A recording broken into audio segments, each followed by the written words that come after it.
കൂടെ ഇപ്പോൾ ഈ വിഷയത്തിൽ പ്രതികരിക്കാൻ എം ജെ രാജു തന്നെ ചേരുന്നുണ്ട്. ശ്രീ എം ജെ രാജു, താങ്കൾ പറവൂർ സീറ്റ് ആവശ്യപ്പെട്ടിട്ടുണ്ടോ? ഞാൻ ആവശ്യപ്പെട്ടിട്ടുണ്ട്. പാർട്ടി നേതൃത്വത്തോട്, കോൺഗ്രസ് നേതൃത്വത്തോട് ഞാൻ ആവശ്യപ്പെട്ടിട്ടുണ്ട്. ആ സീറ്റ് ലഭിക്കുമെന്ന് താങ്കൾ പ്രതീക്ഷിക്കുന്നുണ്ടോ? അത് പറയാൻ കഴിയില്ലല്ലോ. എത്രയോ പേര് ആഗ്രഹിക്കുന്നു. എല്ലാവരെയും പാർട്ടിക്ക് പരിഗണിക്കാൻ കഴിയില്ലല്ലോ. സീറ്റ് നൽകിയില്ലെങ്കിൽ താങ്കളുടെ അടുത്ത നീക്കം എങ്ങനെയാണ്? അത് പറയാൻ കഴിയില്ല. ഇപ്പൊ സീറ്റ് നൽകിയില്ലെങ്കിൽ ഞാൻ കോൺഗ്രസ് പാർട്ടിയുടെ ഉത്തരവാദിത്തപ്പെട്ട ആളല്ലേ. ഞാൻ DCC ജനറൽ സെക്രട്ടറിയാണ്.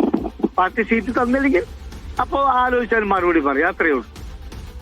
മറ്റൊന്നും തീരുമാനിച്ചിട്ടില്ല.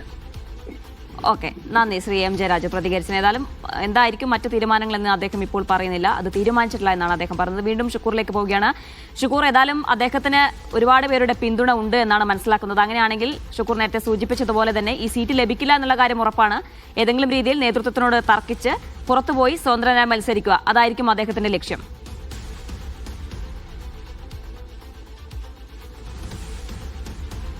പ്രതിപക്ഷ നേതാവിനെ പോലെ സംസ്ഥാനത്തെ ഏറ്റവും പ്രധാനപ്പെട്ട ഒരു കോൺഗ്രസ് സ്ഥാനാർത്ഥി മത്സരിക്കുമെന്ന് ഉറപ്പുള്ള ഒരു സീറ്റിൽ എന്തുകൊണ്ട് താങ്കൾ സ്ഥാനാർത്ഥിത്വം ആവശ്യപ്പെടുന്നു എന്നൊരു ചോദ്യമുണ്ട്.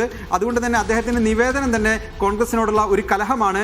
ആ കലഹം ഒരു വെല്ലുവിളിയായി തന്നെ നേതൃത്വം ഏറ്റെടുക്കും. ആ അർത്ഥത്തിൽ ഇദ്ദേഹത്തിന് ഒരുപക്ഷെ കോൺഗ്രസിന് പുറത്തേക്കുള്ള ഒരു വഴി തുറക്കാനാണ് സാധ്യത. സ്വാഭാവികമായും അദ്ദേഹം തനിക്ക് സീറ്റ് ലഭിച്ചില്ലെങ്കിൽ അപ്പോൾ തീരുമാനിക്കുമെന്നുള്ളത് താൻ വിമതനായി മത്സരിക്കുമെന്ന ഒരു മുന്നറിയിപ്പായി തന്നെ കണക്കാക്കണം. സംസ്ഥാനത്തെ ഏറ്റവും പ്രധാനപ്പെട്ട പ്രതിപക്ഷ നേതാവിന് തന്നെ ഇത്തരത്തിൽ ഒരു വിമത നീക്കം നടക്കുന്നു എന്നുള്ളത് കോൺഗ്രസിനെ സംബന്ധിച്ച് ചെറുതല്ലാത്ത ഒരു വെല്ലുവിളിയാണ്.